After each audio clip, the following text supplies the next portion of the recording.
ครับก็ขอกราบตลอดจนแขกผู้เกียรติทุกท่านนะครับตอนนี้นะครับคณะ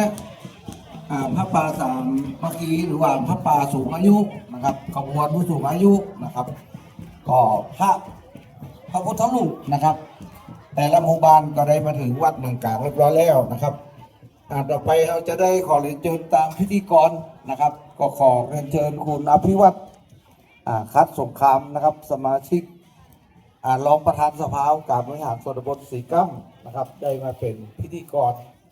ในวันนี้นะครับซึ่งรายละเอียดต่างๆเดี๋ยวจะได้